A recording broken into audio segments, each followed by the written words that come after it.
안녕하세요. 여드름 닥터 최희중입니다. 이번 영상의 주제는 여드름인데요. 여드름이 같은 부위에서만 자꾸 올라오는 경우가 있죠. 제가 지금 말씀드리는 같은 부위에서만 여드름이 자꾸 올라온다 라고 하는 것의 의미는, 예를 들어 턱 부위에 여드름이 지속적으로 올라온다. 그래서 어느 날은 턱의 이 부위에 여드름이 나다가 며칠 후에는 턱의 이 부위에 나는, 이런 식의 얼굴의 같은 부위에서 여드름이 자꾸 올라온다, 이런 뜻이 아니고요. 볼 여기에 큰 여드름이 났었는데 여드름 났던 바로 이 부위에 또 큰 여드름이 올라오는, 즉 여드름이 났던 바로 그 자리에 또 여드름이 올라오는, 이런 경우를 의미하는 겁니다. 그래서 이번 영상에서는 여드름 났던 그 자리에 또 여드름이 올라오는 이유가 무엇인지, 그리고 이때는 어떻게 해야 하는지 설명드리도록 하겠습니다. 여드름 났던 그 부위에 또 여드름이 나는 경우에 특징이 하나 있는데요. 그 특징부터 먼저 살펴보겠습니다. 이런 식으로 여드름이 자꾸 같은 자리에 날 때의 여드름은 크기가 큰 여드름이 난다라는 것이 특징입니다. 그럼 왜 크기가 큰 여드름에서 같은 자리에 또 재발을 하는지 그 이유를 알아보도록 하겠습니다. 예를 들어서 설명을 하겠는데요. 고속도로는 길이 쭉 뻗어 있죠. 그리고 길도 넓은 편인데요. 쭉 뻗어 있고 넓은 길이어야 차들이 정체되지 않고 빠른 속도로 잘 지나갈 수 있겠죠. 만약에 고속도로가 구불구불하고 차선이 좁다고 하면 차들이 빠른 속도로 잘 지나지 못하고 차들이 정체되겠죠? 피지 배출도 마찬가지여서요. 피지가 피부 속에서 정체되지 않고 피부 밖으로 잘 빠져나가려면 피지가 배출되는 통로가 곧게 쭉 뻗어 있어야 되고, 피지가 배출되는 통로도 넓어야만 피지가 피부 속에서 정체가 되지 않겠죠? 피부 모형으로 설명을 드리겠습니다. 여기가 피부의 표피층이고 여기가 피부의 진피층입니다. 그리고 여기가 바로 여드름의 근본 원인인 기름 만드는 공장인 피지선인데요. 피지선이 바로 이 피부의 진피층에 위치하고 있습니다. 여기가 피지선에서 만들어진 피지가 피부 밖으로 빠져나가는 통로인 피부 속 모공인데요. 피부 속 모공이라고 하는 통로가 폭도 넓으면서 구불구불하지 않고 반듯하게 쭉 뻗어 있어야 피지가 잘 빠져나갈 수 있겠죠. 제가 자꾸 피지 정체에 대해서 말씀드리고 있는데요. 여드름의 근본 원인이 바로 피지선에서 만들어진 피지가 피부 밖으로 배출이 되지 못하고 피부 속에서 정체되면서 나타나는 게 바로 여드름이기 때문이거든요. 제가 같은 자리에 반복해서 여드름이 자꾸 재발하는 경우의 특징이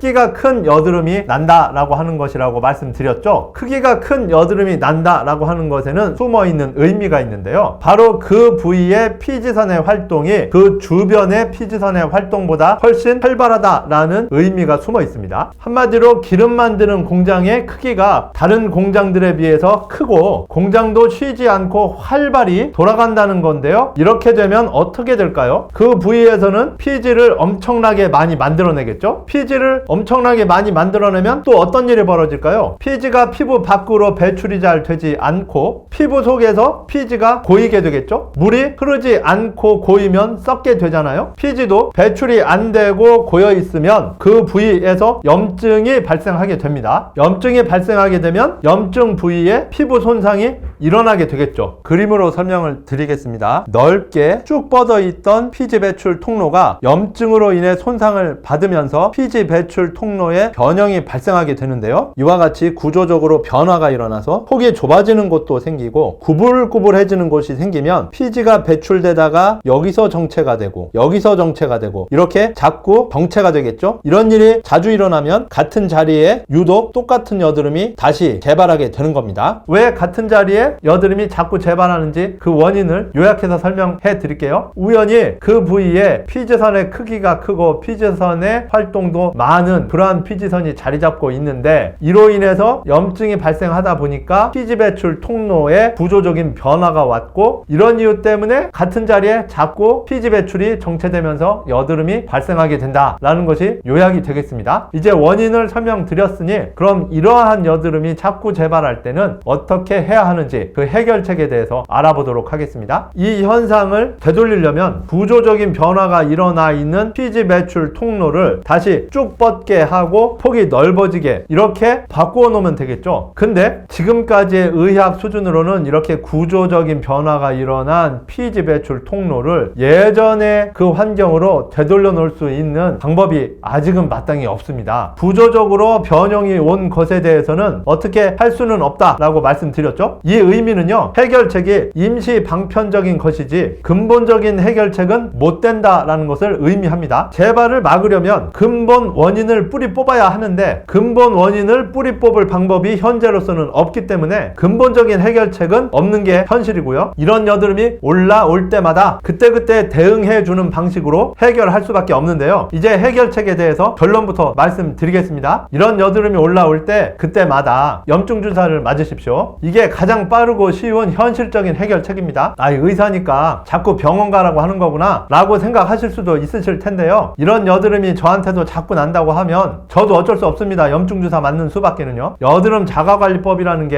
뭐 음식 가리고 수면 패턴 좋게 하고 세안 잘 하고 이런 생활 습관 바꾸기 이런 게 하나 있고요. 뭐 압출이나 각질 제거, 여드름에 좋다는 관리 제품 발라보는 거, 이 정도가 여드름 자가관리법이잖아요. 그런데 이런 여드름은요, 피부 속 깊은 곳에서 발생하다 보니까 압출을 한다고 해도 뭐 나오는 것도 없고, 각질 제거, 스케일링, 스크럽제 사용 이런 것도 별 효과가 없고, 피부 표면에 바르는 여드름 연고, 이 연고를 발라봤자 여기서 말하는 여드름 연고라는 게 병원에서 처방전을 받으셔야 약국에서 살 수 있는 여드름 치료용 전문 연고를 말씀드립니다. 이런 여드름 치료용 연고를 발라봤자 연고는 피부 속 깊이까지 침투는 잘 못하기 때문에 치료용 연고 발라도 이런 여드름에는 별로 효과가 없거든요. 아니, 치료용 연고도 별로 효과가 없는데 치료용도 아닌 여드름에 좋다고 하는 관리 제품 이 정도를 바른다고 해서 이게 효과를 볼 리가 없잖아요. 그러니까 이런 여드름은 여드름 자가관리법을 아무리 잘 하신다 하더라도 효과적이지가 않아요. 이런 이유 때문에 제가 염증주사 맞으라고 말씀드리는 거지, 뭐 제가 의사니까 병원을 자꾸 가라고 유도하려고 이런 말씀 드리는 게 아닙니다. 그럼 여드름 치료 중에서도 여러 치료법들이 있을 텐데 왜 하필 염증주사냐? 여드름 치료법에는요, 바르는 연고, 먹는 약, 여드름 시술 이렇게 세 가지가 크게 있는데요. 방금 전에 연고는 피부 속 깊이 침투를 못하기 때문에 효과가 별로 없다라고 말씀드렸으니까 이런 여드름에는 치료법으로 바르는 연고는 효과적이지가 않고요. 그러면 다음 단계인 먹는 약으로 넘어가야 되거든요. 근데 이게 먹는 약 먹기가 애매할 수가 있어요. 이런 여드름이 얼굴에 다수로 많이 발생하고 있다면 먹는 약을 드시는 게 좋죠. 그런데 다수 발생하는 게 아니고 뭐 한 개, 두 개 이런 식으로 올라오고 있다면 고작 이 한두 개 여드름을 잡기 위해서 그렇게 독한 여드름 약을 1주나 2주씩 복용하는 거, 그거는 좀 굉장히 또 애매하거든요. 그러니까 먹는 약 먹기도 좀 선뜻 내키지가 않는 거죠. 그래서 염증 주사가 가장 현실적인 쉽고 빠른 방법이라고 말씀드리는 겁니다. 자, 이제 해결책에 대해서도 요약을 하고 영상을 마치도록 하겠습니다. 자가관리는 효과적이지 않다. 굳이 할 수 있는 자가관리를 찾는다고 하면 뭐 기름진 음식 피하는 정도 외에는 자가관리는 잘 통하지 않는다라는 거고요. 이런 여드름이 개수가 많지 않다고 하면은 그때그때 염증 주사 맞으시는 게 가장 좋은 방법이고요. 개수가 많은 편이라고 하면은 염증 주사를 맞으시면서 여드름 약을 복용하시거나 아니면 여드름 시술을 받으시거나 이렇게 하는 방법이 있겠습니다. 재발 방지는 현실적으로는 어렵기 때문에 여드름이 올라올 때마다 이런 방식을 반복하시면 되겠습니다. 지금까지 여드름에 대해서 설명을 드렸는데요. 여드름에 대해 궁금한 점이 있으시면 질문을 남겨주세요. 여드름 닥터 최희중이었습니다. 감사합니다.